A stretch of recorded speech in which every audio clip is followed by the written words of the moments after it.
நான் அதுக்காகலடா வேற மாதிரி. எஃப்ஜேவை கெட்ட வார்த்தையில் திட்டிய பார்வதி. வருது வார்த்தை என்னால கண்ட்ரோல் பண்ண முடியல. ஏன்டா அதை ஒழுங்கா மியூட் கூட பண்ண மாட்டீங்களாடா? சரி பரவாயில்ல, மியூட் போடாம இருந்தனாலதான் அது என்ன வார்த்தை நமக்கு தெரிஞ்சுது.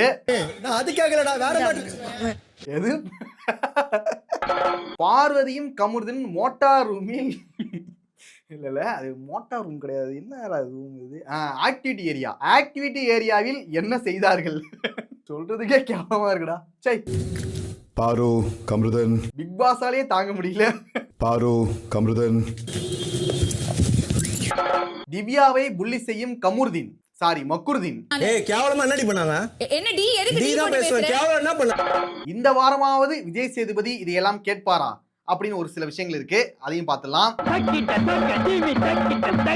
ஒரு வீடியோ ஒன்று பார்த்தேன். I can't control any emotions here, Big Boss.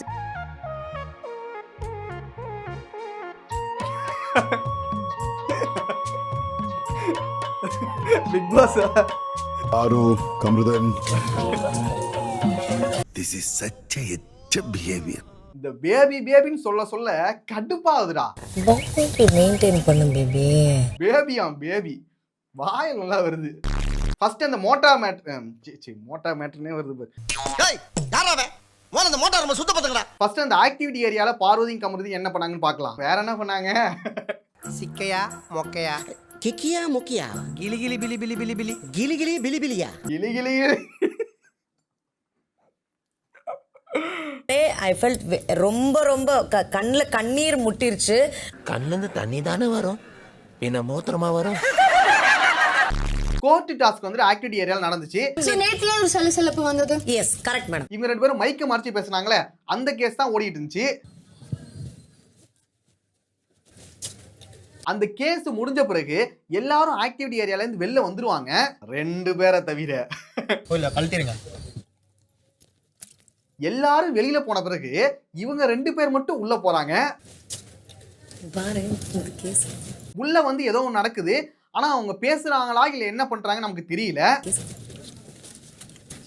இதை வந்து நான் லைவ்லயே பார்த்துட்டேன், ஆனா எபிசோட்ல காமிக்க மாட்டாங்கன்னு நினைச்சேன், ஒரு நாகரிகம் கருதி. ஆனா மெயின் எபிசோட்லயே வந்துடுச்சு. பாரு கமருதீன். நீங்க கூட நினைக்கலாம் அவங்க ரெண்டு பேரும் மைக்க மறைச்சு பேசியிருப்பாங்கடா, வேற எதுவுமே நடக்காதுடா அப்படின்னு நீங்க நினைக்கலாம். நான் கூட அதாங்க நினைச்சேன். ஏன்னா அவங்க மைக்க மறைச்சு பேசணும்னு நினைச்சிருந்தா வெளியில வந்து கூட பேசியிருக்கலாம். அதனாடா சரியா தானே சொல்றேன். வெளியில வந்து தனியா உட்காந்து மைக்க மறைச்சு கூட பேசியிருக்கலாம். ஏன்னா அதுதான் அப்பப்போ பண்றாங்க.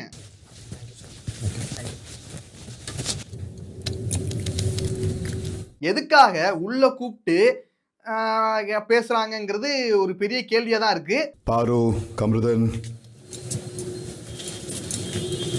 அப்புறம் இன்னொரு விஷயம் என்னன்னா, ஒருவேளை இவங்க மைக்க மறைச்சு பேசியிருந்தா பிக் பாஸ் வந்து சொல்லியிருப்பாரு, பார்வதி கமருதீன் மைக்க மறைச்சு பேசாதீங்க, மைக்க சரியா மாட்டுங்க அப்படின்னு சொல்லியிருப்பாரு. பாரு கமருதீன்.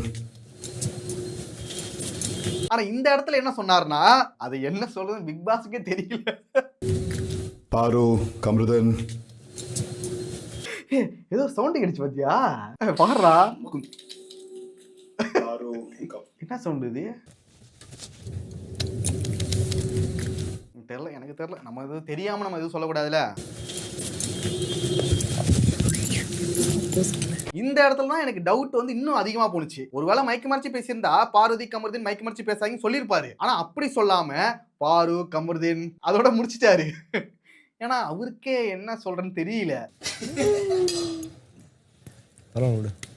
இப்ப கூட நிறைய பேர் சொல்லுவாங்க அது அவங்களோட பர்சனல், அவங்க என்ன வேணா பண்ணலாம், என்ன வேணா பண்ணுவாங்க அப்படின்னு சொல்லலாம். பர்சனலா இருந்தா நீங்க வெளியில வச்சு பண்ணிக்கலாம். நீங்க பிக் பாஸ் வீட்ல இல்லாம வெளியில இருந்து என்ன வேணா பண்ணிக்கலாம். ஆனா இது ஒரு ஷோ, இதுல நீங்க பண்ற எதுவுமே பர்சனல் கிடையாது. தோச்ச போய்டும்ல. நான் போய் பார்த்தேன்டா. எல்லா இடத்துலயும் கேமரா இருக்கு, நம்ம கிட்டே ஒரு மைக் இருக்கு, இதெல்லாமே தெரிஞ்சுதான் இவங்க பண்றாங்க. அதனால இங்க நடக்கிற எதையுமே நம்மளால பர்சனலா எடுத்துக்க முடியாது. நீங்க என்ன பண்ணணும்னு நினைச்சாலும் அதை வெளியில வந்து பண்ணிக்கிங்க, தாராளமா பண்ணிக்கிங்க. ஆனா அந்த வீட்டுல வச்சு பண்ணாதீங்க, இது ஒரு ஷோ, அவ்வளவுதான். எப்போதான் இவங்க ரெண்டு பேரும் திருந்துவாங்கன்னு தெரியல. இதுக்கு ஒரு குடும்பத்தை போட்டு விடுங்கய்யா, உண்மை என்னன்னு தெரியும். தோச்ச போய்டும்ல. நான் அப்பவே பார்த்தேன்டா. அடுத்து எஃப்ஜேவை கெட்ட வார்த்தையில் திட்டிய பார்வதி. இது எங்க ஸ்டார்ட் ஆச்சுங்கிறத நான் சொல்றேன். மைக்க மறைச்சு பேசாதீங்க, ஒரு வாட்டி கூட சொன்னதே கிடையாது. பார்வதியும் கமருதீனும் நிறைய இடங்கள்ல மைக்க மறைச்சு தான் பேசியிருக்காங்க. ஒரு நிமிஷம். பிக் பாஸ் வார்னிங் கொடுத்தும் திருந்தல. அதுக்கப்புறம் அந்த வீட்டுல இருக்கிற எல்லாருக்குமே தண்டனை கொடுத்தாரு, அப்பவும் திருந்தல. நீங்க செஞ்ச தவறுக்கு இந்த மொத்த வீடும் தண்டனை அனுபவிக்கணும். இவங்க 2 பேரும் பண்ண தப்புக்கு அவங்க எல்லாரும் சேர்ந்து அனுபவிச்சுட்டு இருக்காங்க. நான் கூட நினைச்சேன் அதுக்கப்புறமாச்சும் இவங்க திருந்திருவாங்க அப்படின்னு சொல்லிட்டு. அடுத்த நாளே அப்படிதான் பேசிட்டு இருக்காங்க. கம்மு ப்ளீஸ் கம்மு பேசாதீங்க, மைக் போர்டில் 2 பேரும். ஜாகிங் போகும்போது மைக்கை கைட்டி வச்சுட்டு 2 பேரும் பேசிட்டு போறது. அவன் முன்னாடி தான் பண்ணணும். அதுக்கப்புறம் விக்ரம வெறுப்பேத்துறதுக்காக பண்றாங்க. உங்க 2 பேரையும் நம்ம எந்த லிஸ்ட்ல வைக்கிறதுனே தெரியல. கொஞ்சம் கூட ஒரு குற்ற உணர்ச்சி இல்ல. கேட்டா எங்களுக்கு வந்து குற்ற உணர்ச்சியா தான் இருக்குது, நாங்க ரொம்ப ஃபீல் பண்றோம். கதை அத பத்தி தான் எஃப்ஜே இன்னைக்கு கமருதீனையும் பார்வையும் கிழின்னு கிழிச்சிட்டு இருந்தான். நல்லா இருந்துச்சுடா பாக்குறதுக்கு. என்ன ட்ரை பண்ணாத. இந்த மேட்டர் பத்தி மக்குருதீன் என்ன சொல்றான்னு பாருங்க. சரியா மாட்டுங்க, மைக்க மறைச்சு பேசாதீங்க, ஒரு வாட்டி கூட சொன்னதே கிடையாது. நீங்க 2 பேரும் மைக்க மறைச்சு பேசின விஷயத்த பிக் பாஸ் வந்து திட்டியே சொல்லியிருக்காரு. இன்னும் எத்தனை வாட்டி சொல்லணும் மைக்க மறைச்சு பேசாதீங்கன்னு? கெட்ட வார்த்தை மட்டும் தான் பேசல, கேவலமா கன்றாவே நாக்க புடுங்குற அளவுக்கு கேட்டிருக்காரு. மைக்க நாங்க வேணும்னே தள்ளி விட்டு பேசுறது நாங்க பண்ணல, மறைச்சு பேசல. அவங்க பேசிருக்காங்க இவங்க பேசிருக்காங்கன்னு சொல்றாரு. அவனா 1-2 டைம் பேசிருக்காங்க. பிக் பாஸ் வார்னிங் கொடுத்த பிறகு நிறுத்திட்டாங்க. ஆனா நீங்க மட்டும்தான் பிக் பாஸ் வார்னிங் கொடுத்தும் நிறைய டைம் சொல்லியும் திட்டியும் நாக்க புடுங்குற அளவுக்கு கேட்டுமே நீங்க வந்து திருந்தாம பண்ணிட்டு இருந்தீங்க. நாங்க பேசும்போது கூட மைக்க சரியா மாட்டுங்க தான் சொல்லியிருக்காங்களே தவிர. இந்த மக்குருதனுக்கு எப்படிதான்டா சொல்லி புரிய வைக்கிறது? அது ஒரு புரிஞ்சுக்கிற அறிவு கூட கிடையாதாடா. சத்தியமா வாண்டடாலாம் பண்ணல. வாண்டடா நீங்க மைக்க மறைக்கலையா? அதாவது இவங்க 2 பேரும் வேணும்னே மைக்க மறைச்சு பேசலையாம். பாரு அரோனாவும் எங்கடா மைக் மறைச்சு பேசிருக்காங்க. அந்த சாங் தானே உங்களுக்கு கரெக்டா இருக்கும். அதாவது பிக் பாஸ் வந்துட்டு பாலையும் முட்டியும் தூக்குனார்ல, அவ்வளவு பெரிய தண்டனை கொடுத்தாருல, அடுத்த நாள் நைட்டே மைக்க மறைச்சு பேசிட்டு இருக்காங்க. அதுக்கு ஒரு குறும்படம் இருக்கு, அதை பாருங்க. இவங்க தான் வந்து தெரியாம பேசிட்டாங்களாம். பாத்துங்க மக்களே, பாத்துங்க. சோறு தான் தம்பியா இல்ல வேற ஏதாவது தம்பியா? என்கிட்ட சம்டைம்ஸ் பாரு பேசும்போது மைக் பிடிச்சிட்டு பேசியிருக்காங்க. இப்ப எஃப்ஜேக்கும் கமருதீனுக்கும் ஒரு சண்டை ஒன்று வரும். இந்த பார்வதியும் கமருதீனையும் லெஃப்ட் ஹேண்ட்ல டீல் பண்ணிருந்தான் எஃப்ஜே. பேச தகுதி கிடையாதுடா. இந்த வாரம் ஃபுல்லாவே பார்வதியை கதற விட்டுக்கிட்டே இருந்தாயா.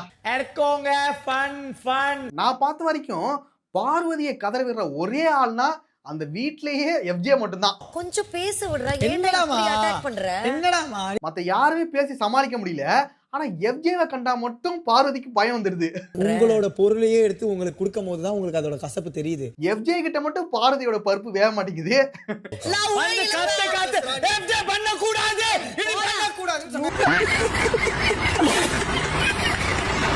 அவனை மட்டும் சமாளிக்கவே முடியல. இப்ப இந்த சண்டைக்கு வந்துடலாம். எஃப்ஜேவை சமாளிக்க முடியாம இந்த மக்குருதீன் என்ன பண்றான்னா அடிக்கிற அளவுக்கு போயிட்டான்.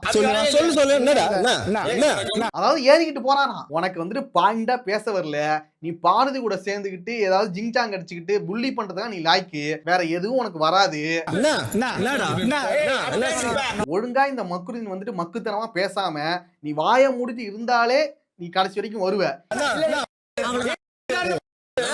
இது மாதிரி நீ லூஸ் டாக் விட்டுருந்தா வச்சுக்க, உன்னால ஒண்ணுமே பண்ண முடியாது. அவ சாவி கொடுத்து திருவுறா, நீ ஆடுற. பீடை கூட சேர்ந்தாலே பீடை ஆயிடுவாங்க போல. இந்த சண்டையில தான் எஃப்ஜேவை பார்வதியால ஒண்ணும் பண்ண முடியாத நிலைமையில கெட்ட வார்த்தை யூஸ் பண்ணுவாங்க. பாத்தீங்களா என்ன வார்த்தை யூஸ் பண்றாங்கன்னு?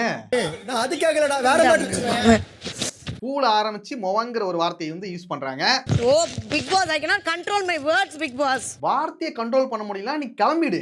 வருது வார்த்தை, என்னால கண்ட்ரோல் பண்ண முடியல. எங்களுக்கும் வார்த்தை வரும், நாங்களும் கண்ட்ரோல் பண்ணிக்கிட்டு தான் இருக்கோம். என்ன பண்றது? I cannot control here big boss. அவங்களால தான் கண்ட்ரோல் பண்ண முடியலன்னு சொல்றாங்களே, தயவு செஞ்சு அனுப்பிடுங்க பிக் பாஸ். அவங்க கூட சேர்ந்து இந்த மக்குருதீனையும் சேர்த்து அனுப்பிடுங்க, 2 பீடையும் ஒழிஞ்சிரும். லூசு பயம். இத பத்தி விஜய் சேதுபதி இந்த டைம் கேக்குறாரான்னு பார்க்கலாம். பேசாதடா.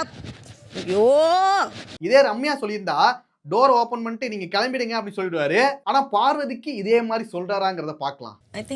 எல்லாருக்கும் அப்படிதான் இருக்கு இந்த வீட்டுல. இப்படி எல்லாம் கேவலமா கெட்ட வார்த்தையில பேசிட்டு அப்புறம் ஒரு நடிப்பு ஒண்ணு போடுவாங்க பாருங்க. ஒரு பக்கம் எனக்கு என் ஃபேமிலியை யோசிச்சாலும் பயமா இருக்குது.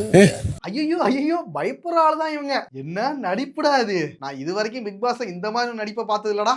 அதனாலதான் ஒவ்வொரு தடவையும் கேமரால வந்து பேசும்போது அம்மா நான் இப்படி நடிச்சுட்டா மட்டும் விட்டுருவாங்களா? என்ன இது? அது எப்படி எல்லாத்தையும் பண்றாங்க, எல்லாத்தையும் பேசுறாங்க, பேசிட்டு இப்படி ஒரு நடிப்பு போட்டா நாங்க நம்பிடுவோமா? நான் உனக்கு மட்டும்தான் ரெஸ்பான்சிபிள் இந்த வீட்டுல நடக்கிறது எதுவா இருந்தாலும் அப்படின்னு நான் சொல்லிட்டே இருப்பேன். இந்த ஒரு அழுகைனா பீடியன்ஸ் வேணா நம்புவானுங்க, நாங்க நம்ப மாட்டோம். என்ன விஷயம் எதெல்லாம் வந்து ரிலீஸ் பண்றாங்க. இந்த பிக் பாஸ் வீட்டுக்குள்ள வந்தாலே நீங்க என்ன பண்ணாலுமே அது வெளியில போகும். அதுதான் இந்த ஷோவே. அது எல்லாமே தெரிஞ்சுட்டு தான் நீங்களும் உள்ள வந்தீங்க. என்ன விஷயம் எதெல்லாம் வந்து ரிலீஸ் பண்றாங்க. அப்போ வந்துட்டு நீங்க என்ன வேணா பண்ணுவீங்க, என்ன வேணா பேசுவீங்க.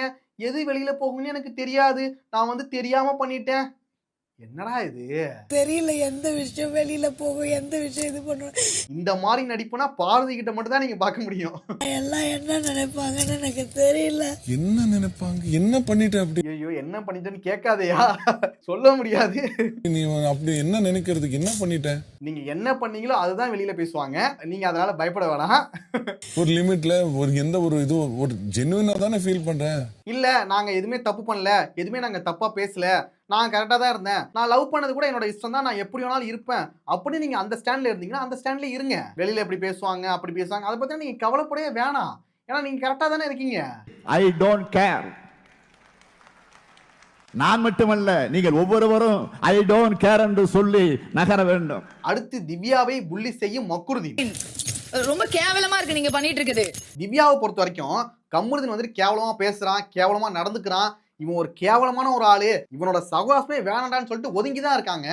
ஆனா இந்த மக்குருதீனே வாண்டடா வரான். தலையாயிட்டு திவ்யா மாதிரி டார்ச்சர் பண்ணுவாங்க.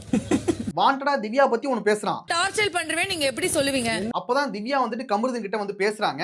ரெண்டு பேருக்கு ஒரு ஆர்குமெண்ட் ஒன்னு நடக்குது. நீங்க உங்க வேலையை பாருங்க, நான் என் வேலையை பாக்குறேன். ரெண்டு பேருமே பேசிட்டு தான் இருக்காங்க. அப்ப கமருதீன் வந்துட்டு பாயிண்டா பேசாம புள்ளி பண்ணிட்டு இருக்கான். ரொம்ப கேவலமா இருக்கு நீங்க பண்ணிட்டு இருக்குது. இந்த மக்குருதனுக்கு வந்துட்டு பாயிண்டாவும் பேச தெரியாது, ஒரு இழவும் தெரியாது, அது மண்டையில என்ன இருக்குன்னு தெரியல எனக்கு. ஏய் கேவலமா என்னடி பண்ணாங்க? என்ன டி எதுக்கு டி தான் பேசுற? ஏதாவது இருந்தா தானே பேசுறதுக்கு. அவனுக்கு என்ன தெரியுமோ அதான் பண்றான். மேல பத்தி நல்லா மேல காக்க ஆயிப்போம். மக்குருதனை பொறுத்த வரைக்கும் புள்ளி பண்ண தான் தெரியும், அந்த புள்ளியே தான் பண்ணிட்டு இருக்கான். அவர் தாங்க சொன்னாரு நான் இனிமே திவ்யாவை பத்தி பேச போறது இல்லன்னாரு. நான் இந்த ஒரு கேவலமான வேலைக்கு வினோத் சப்போர்ட் பண்ணிட்டு இருக்காரு. பழகிருக்கீங்கன்றதால அவர் பேசிருக்காரு. என்ன வினோத்துக்கு மக்கள் கிட்ட ஒரு நல்ல பேர் இருக்கு, அது இந்த ரெண்டு பீடையும் கூட சேர்ந்துகிட்டு கெடுத்துக்காம இருந்தா சரி. 1.5 வருஷம் பழகுனா என்ன பார்த்து சோறு திம்பியான்னு கேட்பாரா? இந்த சண்டையில பாத்தீங்கன்னா தலையா இருக்கிற அமித்துமே ஒண்ணும் சொல்ல மாட்டாரு. எனக்கு டீ போட்டு பேசலாம், அதையே நீங்க கேட்க கிடையாது, நீங்க உட்கார்ந்துட்டு இருக்கீங்க. ஏங்க நீங்க இந்த வீட்டோட தலை, ஒரு சண்டை நடந்துட்டு இருக்கு, கமருதன் வந்துட்டு கேவலமா பேசிட்டு இருக்கான், கேவலமா புள்ளி பண்ணிட்டு இருக்கான், அவனை நீங்க கேட்காம நீங்க அதை வேடிக்கை பார்த்துட்டு இருக்கீங்க. நான் சொல்லிட்டே இருந்தேன் சும்மா இருங்க கமருதீன், சும்மா இருங்க. கமருதீன் நிறுத்துங்க, கமருதீன் கமருதீன் கமருதீன் கமருதீன்னு கெஞ்சிக்கிட்டு இருக்காரு.